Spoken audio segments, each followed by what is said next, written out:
daddy couch is back. No, the house is back.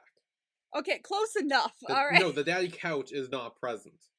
The location of the daddy couch is back. Yes, the daddy couch house is back. But The daddy couch house and I like to ride bedroom. The daddy couch living room and the I like to ride bedroom. The rider bedroom. Mm-hmm. Yes, is back. It's all back. And yes, that house exists. Not exactly a house I would expect for Calvin and Jay, but you know, who knows? We don't know. It apparently exists in Emily, so like, yeah, who knew? Damn, crazy. Emily, you know, I mean, in Emily, when you kiss, you're married. So like, yeah, that's a very good point. I'm still waiting to learn about the Emily and fuck, but I guess we'll find out later. Also, I forgot to mention this last time because we totally skimmed over the fluff. But I do want to mention that their currency is called an Emma. What? Yeah, like we skimmed over the fluff. Yeah, but like they were ordering the food and she was like, it's like 1 Emma or like 5 Emma or something. I was like, it's 5 what? I remember reading Emma, but because I was so like zoned out, I wasn't even sure what I was like. Oh, I was like, wait, is her name Emma? What's going on? Yeah. I did not pick up on that. Oh, that's funny. That's fully their currency. I am a currency. Well, that makes sense, you know, in Emily. Yeah, exactly. So, because it's spelled EMMALY, right? That's what it was. EMMALY. Yeah. So. Yeah, it is. Because I remember reading it in the subtitles. I was like, oh, that's an interesting way. I'm like, technically, my name is in the country name. That's cool. And then they were like, 1 Emma, and I was like, oh, I'm even the currency. Let's fucking go. Yeah. So. This is sick. I'm excited to learn more about my country. My founding country. Yeah. So we pick up where the previous episode left off.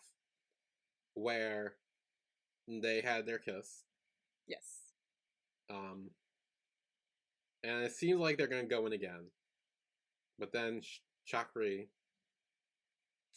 comes in. Without product placement this time. Yeah, no product placement this time. Darn. He just comes in to be a cockblock. Yep. He was like, oh, I must have been asleep. I didn't hear you come back. And I'm like, Bestie, you were at the bar drunk too. Don't pretend. You were also wasted. Yeah, but I don't think he's trying to let them know that he was there. Because he told them not to go. Of course. So what would it look like if, yes. Yeah. So then, the next morning, Calvin wakes up in, this is the fucking bed. This is the rider bed. That's what I'm saying. It's the rider bed. That was the first thing I noticed when we were watching it, and I was like, no, because I swear to God, this is the bedroom. And right when I said, I swear to God, this is the bedroom, it cuts to the fucking stairs. The stairs, like, the stairs are the way I know. Yeah. Because, like, you're so distinct and so weird. And I'm like, yes. But yeah, this is when we learn that Calvin is in the daddy couch house. He's in the daddy couch house. Yes. Woo! You know us. We love the daddy couch. Oh, we love that. We live, love, laugh the daddy couch. Speaking of, did I ever tell you that when I gave you the bracelet, I was originally going to put daddy couch on it? No, you did not tell me that. Okay. I didn't for 2 reasons. One, because I thought how awkward that would be if someone asked, hey, why do your bracelet says daddy couch? Or just daddy, if it's the couch is hidden. So I was like, I'm not going to put you in that awkward situation. Imagine someone says, "What?" Like I go over to my, I go to my like religious aunt's house. Why do you have a bracelet that says "Daddy Couch"? Well, you see. Yeah, I didn't want to put you in an awkward situation. But also because when I was making the bracelet, I ran out of D's. Oh damn! Yeah, like no, I used all the D's on my friends. Like, also because Daddy Couch had like 3 D's. I didn't have a lot of D's. I only had like 2. I'm gonna need you to stop. I'm like trying to think, but I'm also like, wait, this sounds really bad. But I'm also trying to get out what I'm trying to say about. Every time you say it, it gets worse. I gave my friends all the D's. Like the daddy couch all had all the D's. It does. Well, it turns out I only had 2 D's. It does. Because I remember I also only had like 1 H. Which would have been fine for daddy couch, but like. I was short on like certain letters and some had more. Yeah. And it was weird. And I remember I only had like 2 D's. And I was like, so I was like, I can't, so I couldn't spell daddy couch unless there was only one, like a, well, there would be two D's, but like a one D in the middle, but I would have been more upset about the spelling error. Yeah. Than having to explain to someone about why it says daddy couch in my hand. I would have been more upset about the spelling error. Well, it's all spelled wrong too. Yeah. The daddy couch? Is that what it would be? The daddy couch? Like, what's a daddy couch? You don't want to know. No. But yes, that is why I changed it to Hot Vibes instead. Because I had those vibes. I like Hot Vibes. And it's less I still have it on. So like, I'm glad I'm not looking at daddy couch right now. I mean, it would have been nice, but like also, I feel like it would not have been nice for everyone. It would have put you in very awkward situations, and I was like, I'm not gonna do that. It would have done indeed. But anyway, Calvin wakes up and comes downstairs and sees Jay cooking for him. Yes. And we get a flashback to where Jay was at the bar. Yes. Yeah. And Calvin ran into him. And we see in the flashback that he reveals that he's a prince. I'm a prince, bro. You have no idea who I am, do you? Yes. He also talks about giving him a ride or asking for a ride. Fitting. Yes. You know, where he lives, we know. Where he lives, very fitting. If those walls could talk, or windows, because there are barely any walls. It's all windows. If those windows could talk. If those windows and slightly load-bearing pillars could talk. And awkward place stairs. And awkward place stairs. I just realized this house has like a shit ton of windows. And like all the shit that goes on in here. Like the daddy couch happened right in his living room. There are no walls. Did. It's all windows in that fucking living room. Can you imagine just like being a mailman and walking up to deliver mail and just being like, the fuck's going on here? It's like, damn, okay, maybe I'll deliver this later. You don't mind, do you? Jesus Christ. Anyway, Jay gives him a sandwich. But it's like a regular sandwich. And he's like, oh, what's wrong? Like, are you maybe a prince? Because you're acting like, you know, because it's a big house or whatever. And this is where Calvin remembers telling him that, but he covers and he's like, did you really believe that? I was just joking. Oh, you fell for that? So does Jay think he's a prince or no? It seemed like he believed a lie, but I don't know until I know. So like, I want to say his body language said yes, but like, I'm not trusting any body language in this show. Yeah, I would say he does still believe he's a prince. I think maybe what could have happened is when Calvin told him, and then, you know, he took him upstairs to bed. I think he maybe done like, not like that. I hope not like that, at least. I'm the one who's doing all this shit now. You say shit and I go, eh. Well, I mean, look, this is the daddy couch house, okay? It comes naturally. Yeah, that's true. That's very true. But like, I am wondering, like, maybe afterwards, when Calvin went to sleep, he did maybe like research. He was like, oh, Prince Calvin, or like he started like Googling and then found out, and that's why he brought it up so soon to like clarify. And then when he saw him lie about it or like cover for it, he's like, oh, he doesn't want me to know. I'll pretend not to know. Yeah, that's honestly, I can definitely see that. No, I feel like he'd be just from what we've seen of him, there's not too much that we can suss out from his character, but I feel like he'd be the kind of person who'd be like, whatever you want me to know, like, I'll pretend I don't know nothing. I'll close my eyes. I wasn't here. Like, because he seems nice. Like he seems like a nice, trustworthy person. Obviously, we know a relationship's gonna spark between these two at some point. Yeah. So it wouldn't surprise me if he ends up revealing he's like, I'm actually a prince, and he's like, yeah, I know. Like, yeah, I know. You told me. Yeah. It's like, I thought you said you fell for it. Oh yeah, you believe that? No. So they have these sandwiches, right? And then they cut to, like, tea. They have, like, tea at the table. Yeah. And I'm like, okay, random. Separate tea. Yeah. But then this is where we learned that Jay does live in the Shark clan, which is what we speculated from the family tree. Like, it's what you speculated. I was really hoping it was the other thing. Well, it still could be. It still very well could be. It still could be, but this just confirms that he does belong in that clan. Yes. He lives in that kingdom, or in that city. Yes. He lives in the city in the kingdom of Emily. Okay, I'm trying to, like, narrow it down. But then he gets a call talking about going to a wildfire protest.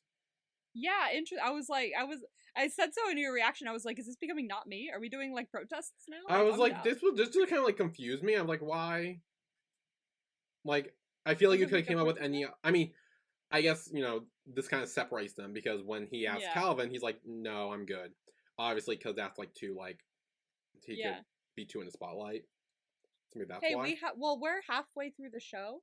This could be a good time to inject a little extra side drama about like people going against the royal family or against royalty in general or the monarchs in general by doing protests against like any laws or like things that they have put into place.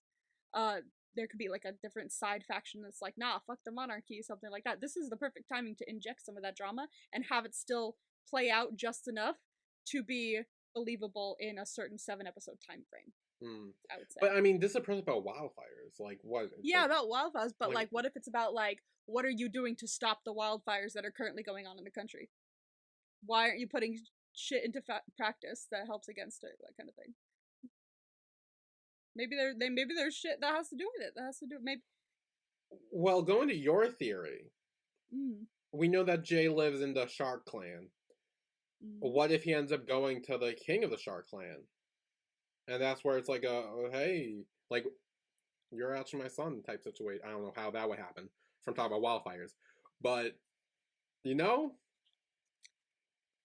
anything's possible.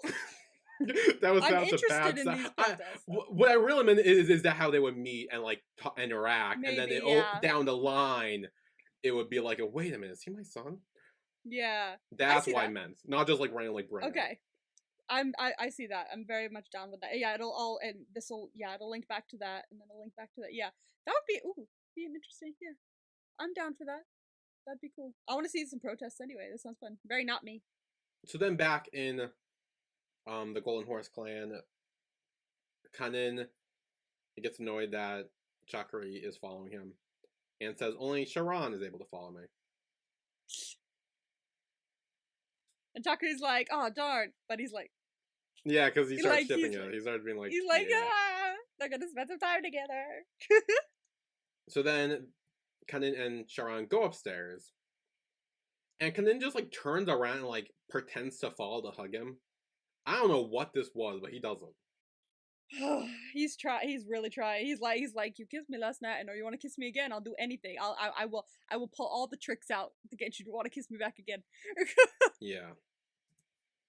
Well, they do bring up like what happened that night, but they don't talk about the kiss. They talk about who killed his father. Yeah, because he was like, oh, let's talk about it, and he's like, so your father? He's like, oh. Like, damn, this got serious real fast. Yeah. Yeah. And so he starts suspecting, like, oh, like, would he do something like that? Would he send those people? But also, why would he do that if his daughter was there? Yeah. But at the end, Sharan says, like, it could be someone from the Snake Clan, but, when I was fighting those guys, they were, like, real easy to beat. Like, almost like it was a test in some way. Like, he's badass in general, and it was believable that he could have taken them all out like that easy peasy. Yeah. But it was also suspiciously fast. It was over very fast. Yeah. Like, I feel like in their home country, they'll have more manpower rather than traveling people over to but the fight over in, I think it was in Thailand, was like harder.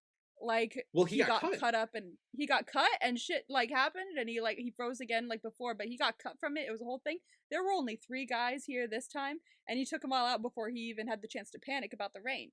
So I was like, I feel like they'd have more manpower here, and it would be harder, but like, yeah, it just seemed to be over way too fast, way too easy. Yeah.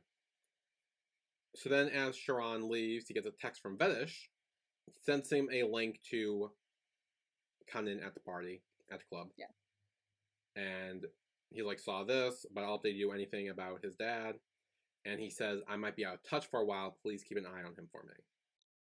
Interesting. So last we heard from him, he met the guy in the bar again. Yeah. And he said, this time I really did see him. And now he's sending him a message saying I might be out of touch for a while. No, Sharan says I'll be out of touch. Oh, okay, that's right. Because once he saw the tweet was, which I don't think we noticed in the reaction, was yeah, it was Kanin at the club. Yeah. And so when he saw that, he's like, oh shit, it's out. The king knows, which means I'm gonna be punished. I'm gonna be punished. And he knew he'd be exiled, locked in the stables or whatever. Barn, yeah. With the horses. with the horses. I want a whole episode on Veddish right now. I want to know what he's doing. We'll probably find out eventually. I'm assuming. I want to know the lore. I want to figure out shit, bro. Yeah, I feel like Veddish, when Veddish and Kanan's dad come back, I feel like they're gonna give us some big clues. Oh, big major clues. Yeah. So then Sharran goes to meet with the king. And the king's already ready to punish him. Kanan finds out about this and runs outside to stop it, but he cannot. Mm. And he pretty much banishes, or tells Sharran to be locked up and away from Kanan.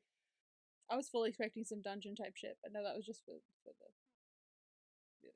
The other guy. So, yeah. But, I mean, at least it gives him he doesn't lock him away in a dungeon, he locks him in a barn with horses. Yeah, with horses. And he probably just has to work off the time or whatever. Horses are nice. Yeah. So Kanan's pissed. He's talking with Chakri, and he's like, this bullshit, how could it happen? And he's like, look, you might be the prince, but he's the king, so what he says goes. Yeah, which I think he's starting to realize now more that his grandfather, hopefully he's starting to realize, that his grandfather is more interested in the throne and how he does in the competition rather than him and his well-being and what he wants. But then we have Papa Slytherin, who is talking with one of his right hands, and he's like, "Yeah, Sharran will no longer be coaching Kanan, and I'll make sure that his new coach is one of ours." Which I took to mean, oh, they're just gonna spy on him.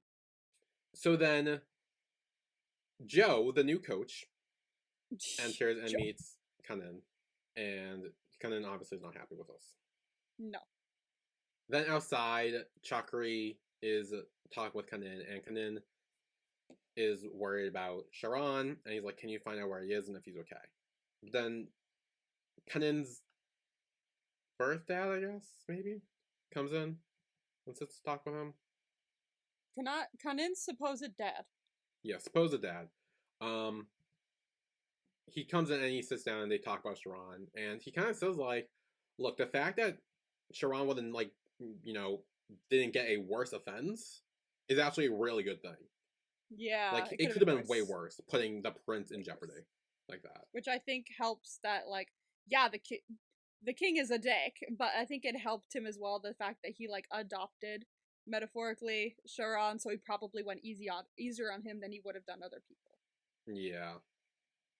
He is a dick, and he does do things for his own selfish reasons, but it doesn't mean he doesn't still have something in there that's this is basically a child of mine, kind of. So I am gonna punish him severely, but it could be worse. Yeah. But then in the Phoenix clan, we got Ava practicing her archery with Mira, who we finally get to meet. We finally get to meet Mira! Finally get to meet her. But then her dad comes in. And he's tearing into her. He's like, oh, do you know what you did? Just because the princess can do something doesn't mean you can. And this is where she kind of fights back, saying, oh, you probably wish I was a prince instead of a princess. You're upset that I'm with a woman. And then storms off. Yeah. But I pointed this out in your reaction as well, but, it's very interesting how she, handles herself, because, she does yell at him, she does lose her cool and yell at him, which, fair play, I would too, but she pulls it back in so fast and composes herself and puts that mask back on so quick to go, sorry, I will do my best in the competition, and then, retreats, and it's she is trying her hardest not to break, at all times, and I think that also yields to the fact that there's the point where her coach is know when to stop. Yeah, take a rest. Yeah, it shows that she constantly has that mask up and is constantly focusing on winning the competition and earning her father's, love, and it wants him to be proud of her consistently, that she's holding her true self inside so much that I feel it's gonna be good for her when her and Mira start to become a thing, because she'll be able to loosen up a little bit and let the calm in, let instead of holding it all together. I'm wondering if they're already a thing. I haven't seen anything yet. I don't think they're already a thing. I mean, I don't know, because again, we just kind of finally met Mira. Yeah. But from what I saw, I don't think they are. But like No, that could prove different. there was a scene later towards the end where Mira's like, "Oh, why don't they trust you? Why are like?" She almost seemed like offended on Ava's behalf. Yeah. Where I was like, "Oh, that's very much a relationship thing," but like, or you know, so that She could have a crush on her, yeah. She could yeah. like her, yeah. So I don't know. We'll see. Then we got Chakri trying to figure out where the hell Sharon is. Fails Not in miserably. a very subtle way. Yeah, not very subtle about it. Yeah, but then sees a guy with snacks, Thai snacks specifically. And he's like, "Oh, I'm gonna follow him." Hides behind a tree, neighs, and then proceeds successfully to not be spotted for some reason. I don't know how. That guy was dumb. That guy was dumb as fuck. Yes. Sir, get some glasses. Yeah, so he successfully is able to sneak inside in the stables where Sharon is. And he tells him that Cunnin's really worried about you. And Sharon tells him that I'm fine. Just tell him to focus on his training. And I feel like somehow, like, to be careful. Because I feel like something's wrong here. Yeah. Something's very wrong here. Yeah. He's got that sixth sense. Yeah, he knows. So then we got Joe coaching Cunnin at fencing. And I didn't notice much from this scene, like sabotage or anything from this scene. It was kind of just like a regular. Like, he's probably just telling him to, you know, keep going, push harder. Yeah. I think this was just laying a little bit of groundwork without being too suspicious of like, you're not doing enough. Yeah. You're not being good enough. So then after the training, Cunnin, you know, he's like his thighs are hurting, so he's like rubbing his thighs. And then Chakri comes in and he reveals to him that Sharon is fine and he told you not to worry and just focus on your training and to be careful. Yeah. So then we get our first little bit of archery with Cunnin and Joe. And we see that he hits in the yellow his first time, Cunnin. Not a bullseye, but he still hits in the yellow. And then Joe just like says again. And he's like, that was shit, go again. Like, yeah, it's like just again. And each time he progressively gets worse. Because he doesn't say that was good, but I think you could do better, try this. Like, he doesn't help in any way. He just says again, over and over and over and over again. And that is not going to help anything, which is not his goal, obviously. His goal is to sabotage. His goal, I thought, was to sabotage plus find shit out. But like, I don't know what his goal was, because we'll get to it later, but I have a thought about that, which... Okay. I'm curious. Anyway, then Cunnin starts storming off, but Joe, like, grabs him. And then immediately there's, like, a... Bro, he immediately was like, I should not have done that. Oh my god, I just grabbed the prince. All three of them, Joe, Chakri, and Cunnin, were like, this is the big no-no. Yeah, big ass no-no. And I'm just like, I love that we actually saw him go, fuck, I didn't mean to do that. Like, it's like, even though he's like, I don't know, assassin, I don't know what he is, even though he's like a really bad dude and legally, what's the word? Legally, gray? I don't know. But he's not a good dude. But even though he's not a good dude, that, like, base instinct of this person is royalty, you should respect them and not touch them, that he grew up with, is still there. Yeah. And so he still had that gut instinct of, oh, I'm so sorry, I'm so sorry. Yeah. That was interesting. I really liked the way they played that. So then we get Mira coaching Ava, and this is where she done a good job, but Mira tells her that the one thing she needs to work on is knowing when to take a break. Exactly. Which is a wonderful contrast to the scene we saw before this. Yeah. And Ava's kind of like, oh no, I need to do good for my father, and she's like, no, you need to take a break and rest. Yeah, you need to calm down because if you don't rest, it's guaranteed to fuck you up. Yeah. Like, resting enables your brain to like reset and take in what you learned for the day and then start it again tomorrow and implementing it like that. Otherwise you can't. So then Cunnin and Joe are shooting archery at a different spot, and Cunnin tells Chakri that it's a spot he knows that Sharon goes for a run at. so he's hoping to see him there. Just wanted to practice that here. No biggie. Yeah. And then Joe gets him a new bow because he made some adjustments to try to improve him. But Kanin says no. I'll use the bow I've been using before. Did he? Yeah. Whoa. I didn't realize No, that. yeah, we didn't realize this, but which means he laced his own bow. And I think he knew because he knew he wouldn't trust him. Ooh, that's a very good point. He could have, honestly, he could have laced both. He could have. Why the fuck not, right? But also question. Okay, so before that, Kanin starts firing the arrows. He starts getting weaker, and he faints because he got poisoned by the bow. How is there poison that can seep through skin? Oh, I'm sure. Because I was like, wait, maybe it's poison, but how was it poison? Like he didn't like. It's not like he like had a water bottle or anything. No, I'm sure there is. But then Sharon runs over. He could almost tell that someone was wrong before.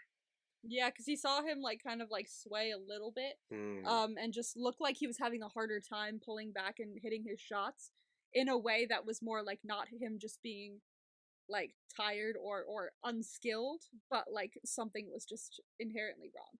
Like he knows him enough to know what his body language looks like in certain situations, and I'm sure he was like, he looks sick. So he does run over after kind of faints, and he says like, "Oh, it's probably poison, maybe in the bow." And then Joe's gone. Joe is gone. They turn around and he's gone. Now my question. Now this is the little thing I want to point out. So we know that Papa Slytherin sent Joe here. Yes. Did he send Joe to kill Kanin? I don't know, but now that we're talking about this, I have another thought as well. Did Joe do it? Okay, that's a whole nother story. What if someone else did it? I was gonna say it was on his own bow. What if he didn't? What if he literally made him a bow? And what if the bow was shit and it was gonna make him feel worse about himself or something like that? What if that was the plan? It was to discourage him further with the bow being shit because he said he made him a new bow, but someone else laced Kanin's own bow to make it seem like, I don't know, to actually kill him or like to, I don't even know. I highly doubt that. Because one, why the fuck would he run away after Kanin went down? That looks very suspicious. He probably thought, fuck, they're gonna think it was my fault. But secondly, he's like glaring at Kanin the whole time as he's like firing the things. Like it's almost he looked like he was waiting for him to fall. Like he was waiting for the poison to take in. He looked like he was waiting every single click. Now, like he was waiting and he was staring at him, and it looked like he was just waiting for it to happen. He was looking at him a lot, but also he was looking at him a lot in a way that was just like, yeah, you're shit, yeah, you're shit. He like, if Kanin looked over at him, he would be like stoic and angry looking, like, oh good, I want you to know you're doing a horrible job, like kind of thing. So I'm wondering if, like, I don't know, I just maybe I'm gonna say no to that, but we'll see. There's a possibility. It entered my brain, and because when the second you said no, he actually used his own bow, I went, then was it even him? Like I'm thinking. I have thoughts. So like we'll see. I'll put it on the board. Okay, sure. No, but what I was gonna say was if Papa Slytherin did send Joe there to kill Kanin, the hypocrisy of what fucking happened with Ramil in one of the previous episodes. Like he gave Ramil so much. He told Ramil like, "Hey, as long as the Horse Clan is in power, you do not touch Kanin at all." And then here he is sending Joe to try to assassinate him. That's why he doesn't fit. That's the thing. One, it could be he's a fucking giant hypocrite. That could track. I mean, maybe Joe didn't do it. I still think the fact that he ran and the way he looked, I was like, let's see what he says in the dungeon as well. Yeah, I forgot what he said in the dungeon. We'll get there. Yeah, I'm curious. So then Kanin is in bed. He has an IV, and the king and prince come in. And they're like, he's not awake yet. And Shakri is like, yeah, Sharon suspects it's poison, which it was, and that's what saved his life, because otherwise the nurses wouldn't have treated him. Exactly. And so where the king had a change of heart, and he's like, okay, fine, you can go back to being his bodyguard and coaching teacher or coach. And I love the fact we also see his supposed father saying like, "Thank you for saving my son." Like, and we didn't need to hear that. We didn't need to say it. It was just him being kind and genuinely thanking him. So like, if all I'm saying is, if he is the one who's fucking with all of us, I'm gonna be shocked as fuck because like he's really got sweet. me fooled. He's really nice. He's just a nice dude, bro. I don't know. Okay, so then now we are in the dungeon. And there's one guard who Sharon talks to outside of the dungeon. Yeah. Because we speculate that maybe there's another person who's involved in this, have an inside job, and we suspected that dude. I don't know if it's him or not. It was just he had a line and it stuck out to me. And then the next scene is Joe escaped, and it's weird. Yeah. So Sharon sees Joe, and he is beaten. Yeah. Damn. And he asks, "Who sent you here?" And he says it was all staged. That's what Joe says. And Sharon says, "No need to explain. What happens to those who fail in their duties?" And Joe says, "No one is behind us." And Sharon was like, "Okay. If an order is given, there's nothing you can do to help." And then Joe says, "If I told you," he wants to be unharmed. So it pretty much, he wants to, if he tells him the truth, whatever the truth may be, he wants to be like let go and not injured at all. Yeah. But then he tries to struggle and break out. Ooh, what does he mean by it was all staged? Yeah, what does that mean? Like, what on earth does that mean? What do you mean? Like, death was staged? Like, that doesn't make any sense. No, I think what it means is that it was like a setup. Oh, well, yeah, that. Like, it was a setup to make him look bad.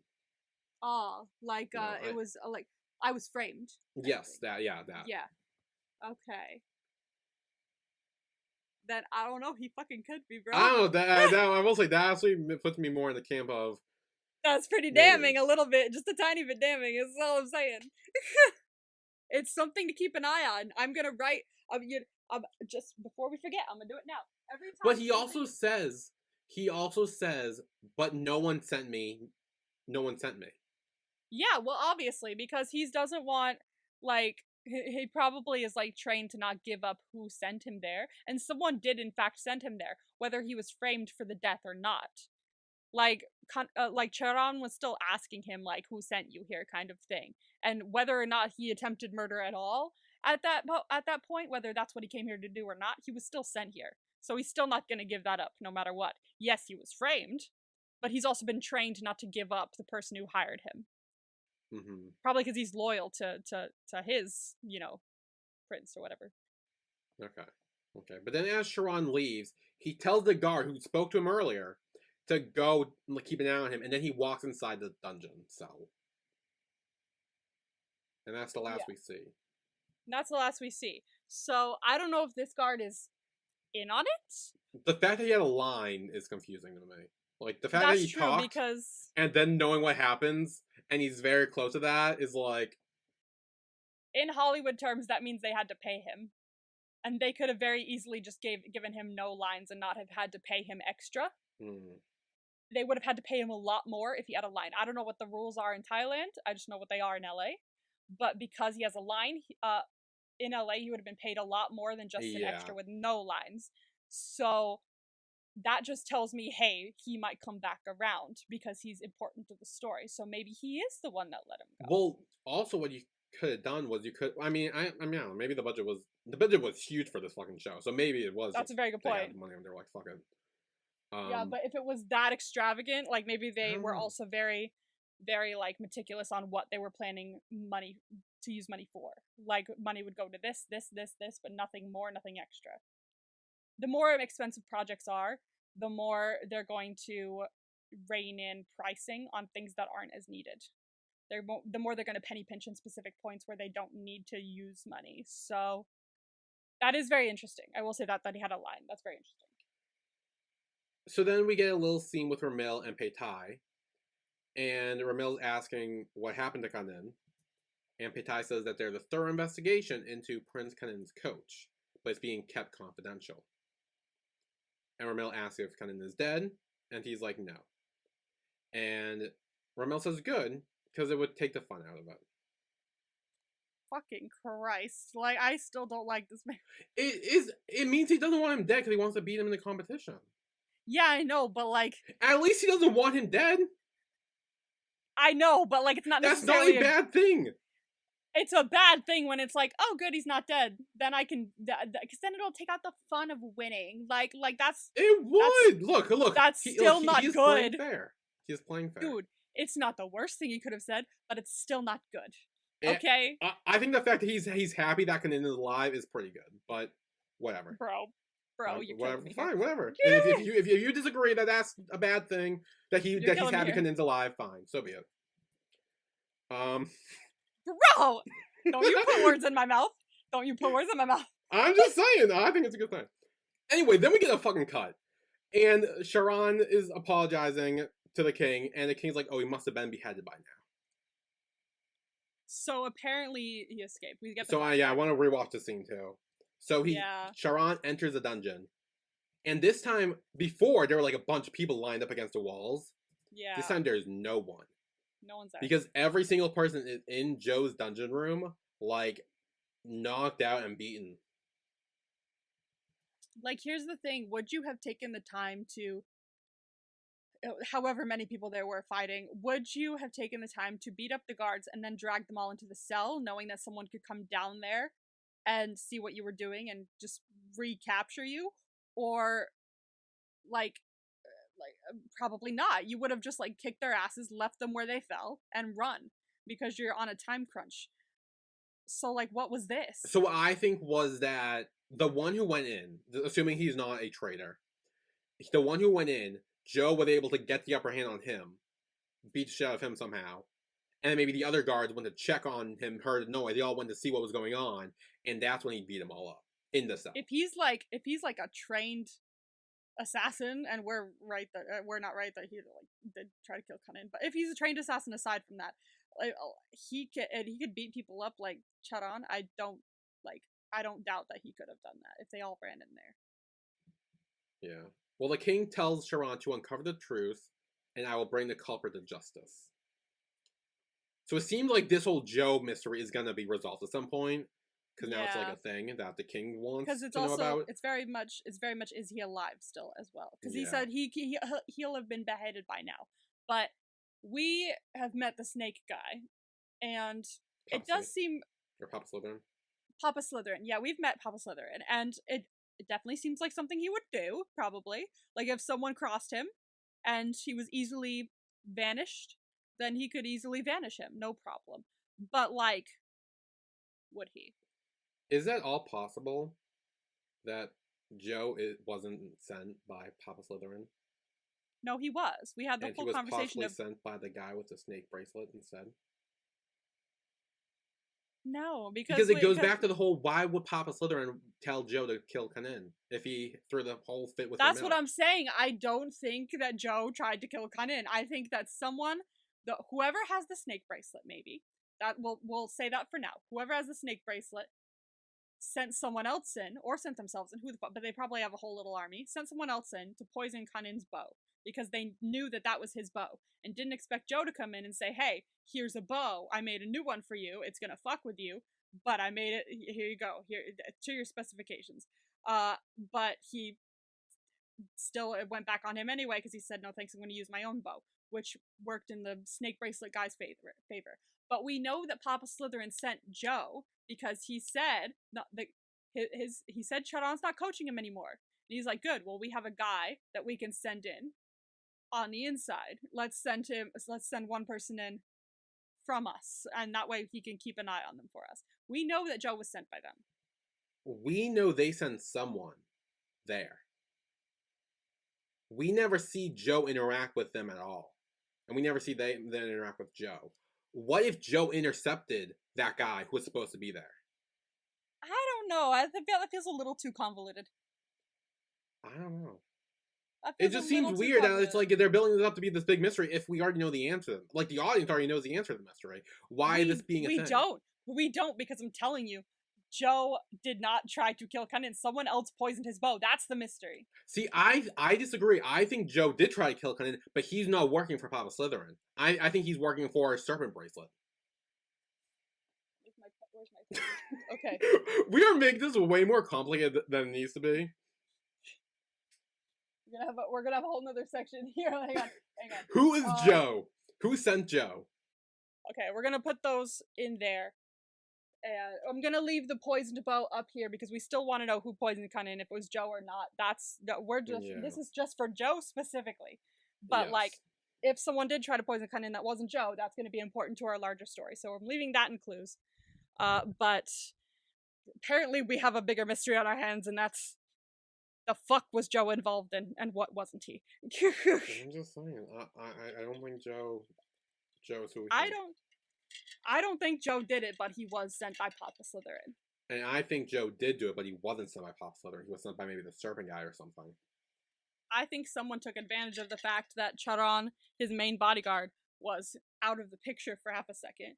Someone else was there, and then they had an easy scapegoat and poisoned the bow.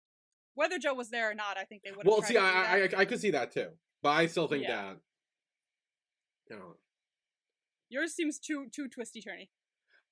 I'm just saying, when you remove everything that's impossible, you're only left with a solution. Don't Sherlock Holmes me right now. I learned that from Elle. You learned it from who? What? I'm pretty sure it's it's one of the guys from Death Note. Oh yeah, no, it's a Sherlock Holmes quote. Let me find it. Sherlock. When you remove all that's impossible. There you go. Found it. What is it? When you have eliminated the impossible, whatever remains, however improbable, must be the truth. Yeah. So obviously my thing seems improbable, but it could be true. Yes, but we have not eliminated the other shit. Yours, yeah. So we haven't eliminated anything. That's true. We haven't. We've eliminated nothing so far. We have not scratched the surface because we've only seen one episode with Joe in it and one episode with the poisoning and all that. Next episode could give us a lot more information. I hope that we can narrow down. I hope Joe. I hope so. Please, I don't hope Joe. Well, I hope we get more from Joe. Like, I hope we get more info, I guess, about what the fuck happened. Because just the fact, but remember, he said I was framed, basically, kind of. So it was a setup. Like, but also he was fucking got the shit beat out of him and is in the dungeon. He'd say whatever he could to get out. That's very true as well. So we keep getting. I don't know. Set up. We have a lot in this box here. Did Joe do it? Anyway, then Ava stops by with Mira to go check on Cunnin. It's very nice of her. She's the nicer of the two, obviously. She came to check on him, see if he was okay. Yeah, but Chakri is like, sorry, no one is allowed. Yeah. This is kind of like a crime scene, pretty much. You can't go check on him. Fair. I mean, there was an attempt on his life 2 seconds ago, so it's fair that no one's allowed to see him right now. Yeah. But as Ava and Mira leave, Mira, like, she's kind of like, why do they think of you as an outsider? Like, she seems very offended by that on Ava's behalf. Good. But Ava's like, no, I understand. Like, it's... You might need to add more things to the box. Oh, fuck. What? What? Was it Mira? No, it wasn't Mira. Okay, here's the evidence. Both Mira and Joe were introduced in the same episode. Both of them are very good at archery. Have access to bows. And now she's like upset that they see Ava as an outsider, almost like they're blaming her for something. When Mira, I think, is like well aware that Ava didn't do anything. Putting her here in the suspects list. Please don't make it the lesbian. Come on. Look, here's the thing. We know for sure she's not the one with the serpent bracelet. We know that for sure, pretty much, right? It looked like a man's hand. Yeah. But that doesn't mean she's not completely innocent. You have a point. The second you said Mira, I was like, huh? And then I was like, is it just because she said a thing? But then I was like, oh, she's an archer too. They both have access to the bows. They're both and coaches, archery coaches, quote unquote. They have access to the equipment, and could have had ample opportunity to do that. Yeah. Motherfucker. It was also just the thing that Pirelli pointed out was like how like offended she got when like she almost looked like mad. She's like, well, why are they treating like an asshole? Like it just seemed like if it was her, I'm gonna play on your side for a second. If it was her, yeah, then that offense could have very well been like not her being like, oh shit, do they know I did it? It very well could have been her being like, I have another chance to kill Kanin. Great. And then being like, fuck, I can't get in there. Yeah, yeah. Ava, like she went to see. Honestly, she could have been the one to encourage Ava to go to see if he was okay. Yeah, and see if he that's lived. very true. That's very true. Because she wants Ava to win. And she sees Kanin as a threat. And that's why. But what if okay, well we know, okay, here's the thing. We know that the person with the snake bracelet is a man. Yes. We know it's not her. That's not her, obviously. We know that's not her. What if she's the daughter of that person? She could be the daughter of this random person. She could be just like a hired assassin of this person that's kind of on the inside. She could be a lot like she could have no relation to him whatsoever, and there's a lot of different factions that are trying to go against the monarchy. We don't fucking know.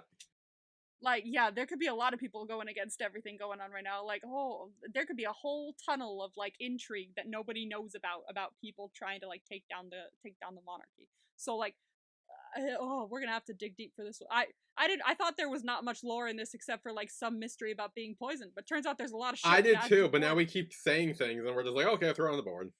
We kept adding shit to the board, bro. So then we see that Sharan dismisses Chakri to go check on Kanin. And this is where he does what you have dubbed the cheek touch. If you watch the reaction, which I did recently upload, by the way. Yes. It took a shit long time. I uploaded it today. Well, technically last night, but I had to keep removing files and shit because they took up like so much storage. Oh no! But it was fine. I got up in the end. Okay. Gosh. But yes, this is the cheek touch that you have dubbed. The cheek touch. Cheek touch. And then Kanin wakes up after a few days, it seems. Yes. And Chakri tells him everything that happened. He's like, you were poisoned. Good news is, Sharan is your bodyguard again. And with the bow. You missed some shit, bro. You were asleep and everything happened. But then Sharan does come in. And Kanin remembers the cheek touch. There we go. And proceeds to do the same to Sharan. Yeah. That's their new thing, the cheek touch. The cheek touch.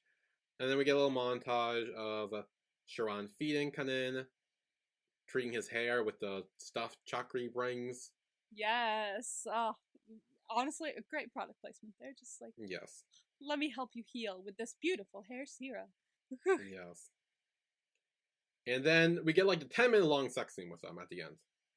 Bro, it's like fucking 10 minutes long, bro. We were sitting there like, damn, bro. Yeah, we kept like talking, and we were like, oh my god, but it kept going. It kept going, bro. They just kept going. Yeah. At one point, we were, I swear they were naked, and then they weren't naked, and they were still going and removing Sharan clothes. was naked. Kanin was not. We're still removing clothes. We were not even at the naked part yet. Yeah. They were still going. Which, speaking of that part, actually, that was actually the part where I liked during the sex, when like, you know, Kanin, his pants come down, and he gets like very shy all of a sudden. Yeah. And they do kind of like talk, and like it's like he kind of like brushes the blanket aside, like no, don't worry, like I think you're beautiful, kind of thing. Like, don't be shy around me. You can trust me with your life and with your body, kind of thing. Which is like really romantic. I love that. Yeah. He also tells them to breathe during it as well. Yeah, like whenever like I'm reading like smut or like watching shows that have sex scenes in them or stuff like that, I just love the romantic fluffy shit like that. That's what gets me. Like obviously what gets you is like Vegas and Pete and shit like that. But I'll be watching shit and I'll be like, oh, he said to breathe. Like I'll lose my shit about tiny shit like that. Like holding faces. Itsy Bitsy Spider, even though that had nothing to do with sex. Like, you know what I mean. Like I'm with the cute shit. So they do have sex, and yeah, so I'm curious, because I talked about it last week where Z made a tweet that, the sex scene in this episode, I'm assuming, unless there's one next episode, I don't know, was going to top The one from Cutie Pie, episode 8. Mm-hmm. I did rewatch it. I did too. I will say, one of the things I really liked about the Cutie Pie one was that there was a break, because it started off with them making out against the wall. And they were gonna, do shit, but then he remembered the whole kiss in the car thing. Yeah. And then they sat and they kind of talked it through, and they talked about this, like, oh no, I love you, I love you so, like, they made that clear before anything happened. So I really liked that they did that. We didn't get similar stuff in this one, however, we do have that whole Emily and kiss thing, and they've already gone through like 2 or 3 kisses or something. Well, now it's like 1,000 because but like that is like kind of like, I guess, implied with the Emily and kiss, and just the fact that they kissed right before they had sex, he was like, do you remember what I said about the Emily and kiss? And then they fucked. So it's very much like kind of a similar conversation, just in short form. He was basically saying, I love you, and that's why I'm kissing you, because you're my last kind of thing. You're my forever. Because that's the whole thing with Emily and kiss. That was basically what he was saying by just saying the words, do you remember what I told you about the Emily and kiss? So they had a similar conversation, just like in shorter form. So similar along that vein, but I like the break in Cutie Pies before they get on with it. However, I think I need to rewatch the Next Prince one, because like I had it on low volume and you were like, the music's nice. I'm like, I wish I could hear it. But I heard it a little bit. I will say the Cutie Pie music I really loved. But just the artistry and the money and the set that went into the Next Prince made it look so much more I will majestic. say though, like, it's weird that one of the things that I was thinking of when watching the Next Prince one was like that bed looks very soft. Immaculate, bro. And like it must be really nice to do it on that bed. I'm telling you, like that. That's some royal sheets. Royal sheets. Only the best for royalty. It's probably soft as fuck. Yeah. And I really liked the whole like Kanan getting like shy for a moment, and then Charon kind of like helping him through that. Yeah. I like this one better. I will say. Too. It's just really well paced. This is one I feel like I would remember. The one in episode 8 I didn't remember, and when I'm rewatching it, I remember the tongue, because I remember you gave me that as a vibe. That was it. Dude, because you know what's really funny is I was watching it, and then the tongue, I went, oh fuck, I forgot about the tongue. Like, it came back. It all came back. Right when I started it, what's interesting is when you told me to rewatch the Cutie Pie sex scene, like, I was like, my brain, for some reason, immediately went, the kitchen? And no, that was when they were making out, like, in the kitchen, and it was, like, the shirt, like, it went up the shirt. There was another part, like, there was another episode. I don't or something. They were making out in the kitchen. He was sitting on the counter or something like that. It was a whole thing. Should I was like, Random Pie You? No, I swear to fuck that this was Cutie Pie. Because it was in their house, the one that they yeah. So that's what came to my mind when you said that. And then I went to episode 8 and clicked it, and I saw them making out against the wall, and I went, oh, this one! Like, so I did kind of forget it. And while I like the break between that and the sex, I feel like this one had similar stuff, but was paced better. Like, there wasn't like a kiss, break, conversation, break, sex, break. Like, this one was more like woven. It had all that woven into it. So I liked this one better. I did too. Sure. It was really nice. Yeah. Romantic. I'm interested to see where they go after this, like how they talk about this, how they move forward from this, because like he's still technically his like coach and bodyguard, and like the king probably shouldn't know. Like, so where do we go from here? Well, do you think Charon will be like, okay, now no more, or do you think like he'll be like, not for now? I think it'll be, if it's gonna be, it should be more like, I mean, that would kind of suck if he's like dead with a one-time thing. I highly doubt he'll be like that, but I feel like if anything bad comes out of his mouth, I feel like it would be, we need to not right now, but later, yes. Yeah. But like, you need to focus on the competition right now kind of thing. Or it would be in a place of like, I want to, but I know the king wouldn't, and if he finds out, like, and Cunnin's gonna be like, screw the king, like it'll kind of culminate in all of that. Yeah. And this will be where Charon needs to really prioritize, like, do you want to be happy, or do you want to follow this guy who metaphorically adopted you all those years ago and gave you a life and a home, and who you feel super indebted to? Like, you have to, like, tear yourself away from that and choose what you really want. So, because that still really needs to happen. He still does listen to the king a bit too much. So, it's, I don't know, his character's really interesting to pick apart too, because of that indebted nature he has to the king. So. Yeah. So MVP for this episode. Okay. Yeah. I've got it. 3, 2, 1. Charon. Yeah. He may have been, like, exiled for a good portion of this episode, but, like, the second he saw Kanin again and saw that he was in trouble, he leaped into action like that. Like, he was there. He saved his life, basically. And what more can you do to get MVP than that? He saved the main character's life. Yeah, he literally, like, he was the one who knew it was poison. Yep. He was also the one who was suspicious of him from the start. Yep. And yeah, I mean, that's it. But, like, yeah, no, that's a lot. And he made sure that, like, Kanin knew on some level how he felt about him before they had sex as well. There was kind of like a implied discussion with the Emily and kiss and all that, and he made him feel comfortable, and just loved. And I just amazing. Yeah. And I have nothing else. We have nothing else to add to the timeline. I mean, we've added everything we could on the murder board, really. Yeah, I think we added more than I thought we were gonna. I did too. So that's fun. We have a new suspect who I did not think about until you mentioned her. I mean, it would give her an interesting story. It would give her a very interesting story. And honestly, if, like, I don't want it to be her because lesbians, but also if it was her, I would be like, that's a sick twist. Like, I think it's like, you know, like when you said it, I was like, oh. I'm just, hello, I mean, look, here, we say things, and, like, we don't know if they're true or not. Most of the time, we end up being wrong. I'm sure it wasn't her. Like, in all seriousness, I doubt it's her, but I still... Oh, would not be interesting. It was just, like, a little thigh hat. Like, the fact that they both showed up in the same episode, like, they both showed up in this episode. Yeah, like, we still hadn't seen her until now. Yeah, and I'm like, also, they're both, like, archery coaches, and then she would have access to a bow.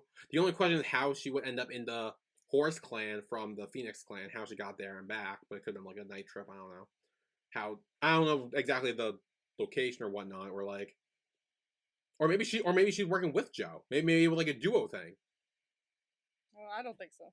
I don't know, I'm just saying things. Who knows? But we have nothing to add to the timeline. We got no flashbacks or, like, info on what happened the night of the attack. No. In this one, no. We know that Vedish's seems one step closer to finding his dad. Yeah, we don't know what, but he's working on it. Yeah. I want, like, a whole episode of just him working on it. Like, I really want to see that. Just like him going places and asking people shit and just tracking everything down. I need that in my life. Yeah. So I guess that's it. That is it. Yeah, that is it for our recap of The Next Prince, episode 7. Woohoo. Join us next week where we will be recapping episode 8 of The Next Prince. Yay. See, what's annoying is part of me wants to watch it now, but I know I can't because now I actually have to wait like a normal person. Well, it's not out.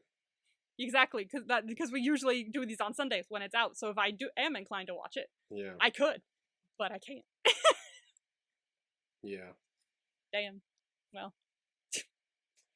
Yeah, I know. I was like, now we didn't wait, which is unfortunate. But yeah, join us next week where we'll be recapping episode 8. Hopefully we'll get more lore stuff, more backstory, more what happened with Joe, what's his deal. And I'm very curious about that. Me too. We're going to crack the case. Yeah. So we will see you all then. See you then. Have one. Bye.